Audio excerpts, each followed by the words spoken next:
Bonjour à tous. Voici cette dernière vidéo pour notre retraite de carême. Cette vidéo sera différente de celle des autres parce qu'elle ne sera pas un commentaire de l'écriture, mais elle sera plutôt une petite vidéo d'abord et une vidéo d'introduction à ce que nous allons vivre dans la Semaine Sainte. Vous allez vous retrouver une dernière fois au cours de cette Semaine Sainte et j'aimerais vous aider à entrer dans cette semaine si importante pour les chrétiens. Pourquoi est-ce que cette semaine est importante pour les chrétiens? Parce que nous allons vivre par la liturgie le cœur de la foi chrétienne.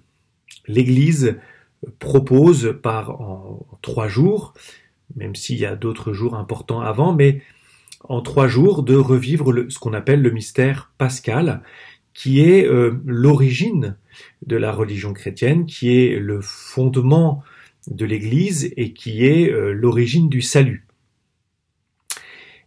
Qu'est-ce que c'est que le mystère pascal?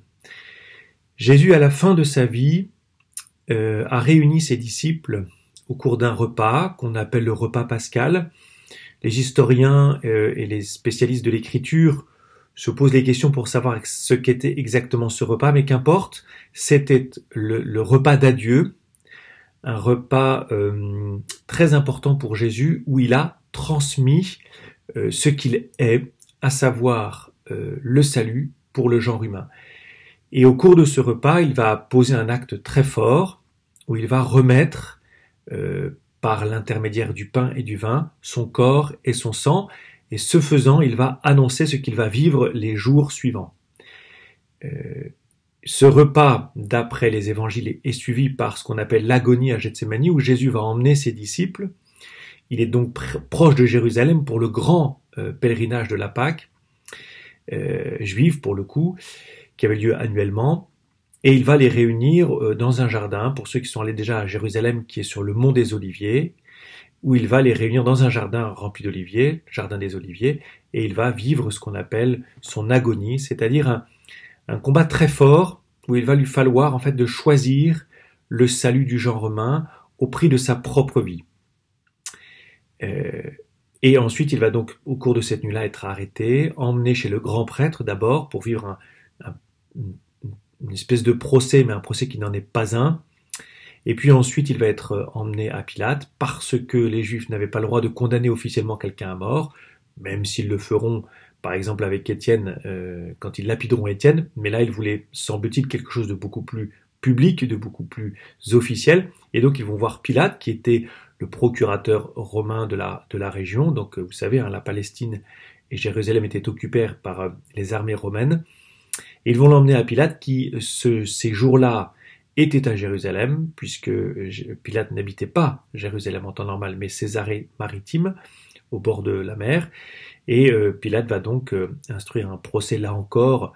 Vous le savez bien, Pilate lui-même va être gêné par cette condamnation, mais comme c'est un fin politique et il ne veut pas de trouble, il le dira plusieurs fois, eh bien il va se laver les mains de cette condamnation et il va donc condamner à mort, il va livrer, il va même s'arranger pour pas exactement le condamner à mort, il va le livrer aux Juifs, qui vont effectivement le crucifier, bien sûr avec l'aide de l'armée romaine.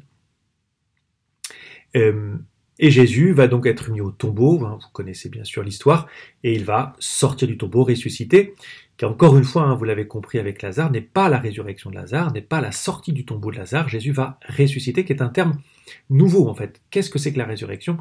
Nous ne cessons, l'Église ne cesse de méditer ce mystère de la résurrection depuis 2000 ans, et nous-mêmes dans notre vie, nous ne cessons de méditer ce mystère de la résurrection. Jésus va donc apparaître dès le soir même à ses disciples, notamment les disciples d'Emmaüs, qui quittent Jérusalem dépités, tristes, et bien sûr ensuite il va rejoindre les disciples même, les 12 même, notamment dans ce que relate Saint Jean. La liturgie donc propose de revivre ces jours-ci, les 3 derniers jours de Jésus, notamment avec le jeudi saint, le vendredi saint, le samedi saint et le dimanche de Pâques, qui sont en fait 3 jours plus que 4, au sens où ça commence le jeudi soir avec le repas pascal, ou encore l'office de la scène. Scène en latin, ça signifie repas, où au cours de cette messe, le prêtre va donc laver les pieds en général une douzaine de personnes, mais parfois plus, parfois moins, qu'importe. Cette année d'ailleurs, on ne pourra pas le vivre, on ne pourra pas vivre ce rite parce que, à cause des conditions sanitaires que vous connaissez bien, mais nous aurons donc cette messe spéciale qui est ce qu'on appelle dans l'Église catholique l'institution de l'Eucharistie et l'institution du sacerdoce, c'est-à-dire des prêtres de paroisse, des prêtres qui cèdent la messe, etc. Cette messe continue avec ce qu'on appelle l'adoration reposoire, donc ce temps où nous allons accompagner Jésus à Gethsémani, justement, où l'Église veut accompagner son Seigneur, parce qu'en fait, Jésus avait fait un reproche à Pierre, Jacques et Jean en disant « Vous n'avez pas su rester avec moi une heure, rester éveillé avec moi une heure, alors que je vivais mon agonie juste avant d'entrer dans ma passion. » Et l'Église, en fait, ne cesse de vouloir reprendre cette manière de réparer, de répondre aux reproches de Jésus.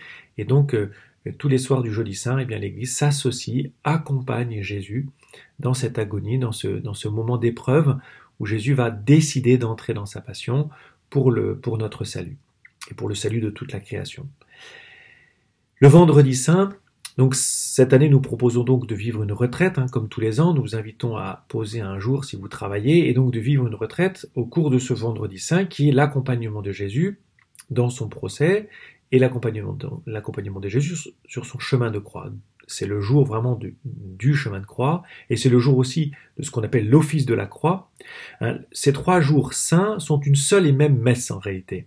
Sont une seule et même messe n'est pas le terme approprié, mais une seule et même liturgie, puisque à la fin de l'office de la scène le Jeudi Saint, il n'y a pas de bénédiction finale, d'accord ? La bénédiction finale viendra au jour de Pâques, au moment de la vigile pascale, qui va comme clôturer ce temps liturgique. Et donc, l'office de la scène ouvre ce temps liturgique de 3 jours qui se terminera avec la vigile pascale.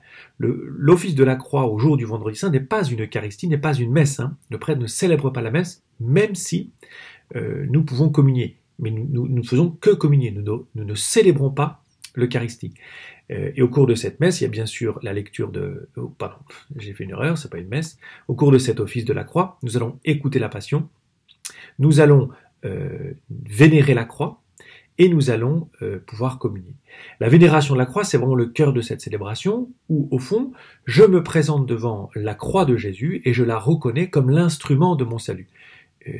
Il y a dans tous ces offices, il y a beaucoup de grâce à demander, et je crois que le jour du Vendredi Saint, lorsque je vais vénérer la croix de Jésus, c'est vraiment l'occasion de demander au Seigneur une purification, en tout cas une conscience éclairée du mal que j'ai pu faire, et vraiment une grâce de miséricorde, de comprendre que sur la croix, en fait, eh bien Jésus, d'une certaine manière, paye tous mes péchés et me donne son amour immense et inconditionnel. Le Samedi Saint, il ne se passe rien, justement. Et cette année, tout particulièrement, puisque nous ne pourrons pas vivre la vigile comme les autres années le samedi soir, nous la vivrons le dimanche matin, et donc ça donne une couleur tout à fait particulière au Samedi Saint, qui est tout à fait cohérente. Le Samedi Saint, Jésus est au tombeau, donc il ne se passe rien, justement. L'Église attend son Seigneur. Et donc c'est une journée tout à fait particulière, c'est le seul jour d'ailleurs de l'année, et peut-être même de mon histoire de prêtre, puisque les autres années je célébrais la vigile, donc je célébrais la messe le samedi soir, mais cette année nous n'allons pas pouvoir. Donc c'est une journée où nous, prêtres par exemple, nous n'allons pas célébrer la messe, puisqu'au Samedi Saint, il n'y a pas d'office, il n'y a pas de culte public de l'Église, et bien sûr il n'y a pas de messe. C'est un moment à vivre en famille, d'une certaine manière. Il ne s'agit pas de rester dans sa chambre toute la journée, les volets fermés, mais enfin, il s'agit de vivre d'une certaine manière cette journée paisiblement, dans le silence, dans un certain silence en tout cas, dans une certaine sobriété même d'activité. Et puis, c'est typiquement un jour où je peux me forcer, entre guillemets, à ne pas regarder d'écran, à ne pas regarder de film, essayer d'être sobre dans ce que je regarde, dans ce que j'entends.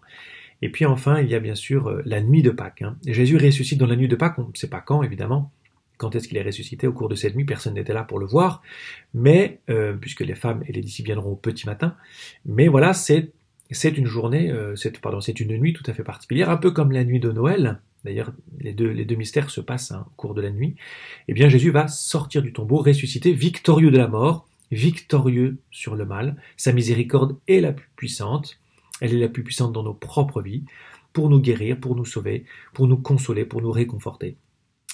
Et donc l'Église, effectivement, célèbre ce qu'on appelle la vigile pascale, en général, vous le savez bien, le samedi soir, mais cette année, nous la vivrons au petit matin. Alors, il y a certaines traditions qui eux, le célébraient quand on peut, évidemment, quand on n'a pas de couvre-feu, le célébraient très tôt le matin, enfin, même dans la nuit à 4 heures du matin. Pourquoi? Parce qu'il y a quelque chose qui est en lien avec la nature, par exemple. D'abord, ça respecte ce mystère qu'on ne sait pas à quelle heure Jésus ressuscite, et donc, d'une certaine manière, on peut très bien la célébrer n'importe quand dans la nuit, cette vigile.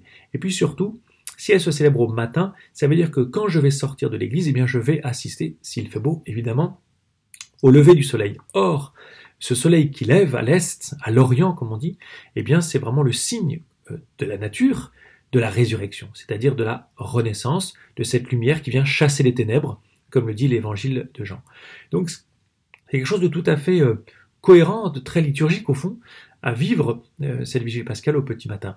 Nous la ferons courte cette année d'abord parce qu'on ne pourront pas trop, à cause des autres messes qui suivent, la faire trop longue, et puis il n'y aurait pas tellement de sens, pour le coup, à la célébrer 2 jours trop longtemps, et donc il y aura moins de lecture que les autres années, elle durera 1h30, mais c'est vraiment ce moment si essentiel où nous allons en fait baptiser nos catéchumènes, nos 6 catéchumènes, enfin 5, puisque l'un d'entre eux est reparti là où il habite, à Vienne, mais nous allons donc baptiser nos 5 catéchumènes. Et c'est une immense joie parce que cela dit notre fécondité en tant que communauté paroissiale. Une communauté paroissiale, elle est grande, elle est mature quand justement elle sait accueillir, accompagner des catéchumènes et leur donner la vie de Jésus par et dans le baptême. Et c'est au cours de cette vigile pascale qu'ils vont être baptisés. Donc c'est une immense joie pour chacun d'entre nous. Donc venez, vraiment venez. Malheureusement dans la limite des places disponibles à cause des contraintes, encore une fois, sanitaires. Et puis de toute façon, nous célébrons les messes de Pâques, du jour de Pâques, à 9h30 dans les églises et à 11h au Cap. Et bien sûr à 17h30 à Saint-Quentin.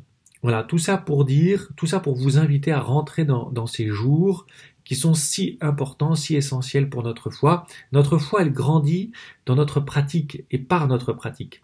Notre foi, elle grandit par et dans la liturgie. Si nous venons à la messe, notre foi grandit. Plus, ou plutôt moins, nous participons à l'action liturgique de l'Église, notre foi va peut-être disparaître, en tout cas se fragiliser, s'étioler, pour peut-être encore une fois disparaître. Donc vraiment, c'est un moment tellement important et je vous invite vraiment à venir et à vous y préparer. Parce qu'encore une fois, c'est une mort et une résurrection à vivre et à demander au Seigneur, parce que vous voulez tous ressusciter, vous voulez tous que cette résurrection elle porte du fruit dans votre vie, et Jésus, le premier, veut que cette résurrection porte du fruit dans votre vie, porte des fruits de pardon, de paix, de joie, de libération même, de purification, comme j'en ai un peu parlé, et puis aussi de fraternité, puisque c'est vraiment l'Église qui se construit, c'est-à-dire la famille de Dieu, notre fraternité entre frères et sœurs, parce que nous sommes tous frères et sœurs de Jésus-Christ. Voilà, cette petite vidéo pour vous préparer à cette semaine sainte. Je vous souhaite une très bonne semaine. Ne baissez pas les bras, continuez à vous tenir prêts pour cette fin de carême. En union de prière, je pense bien à vous tous, et encore une fois, bravo pour cette retraite de carême, qui j'espère va produire du fruit dans votre vie, et puis à très bientôt.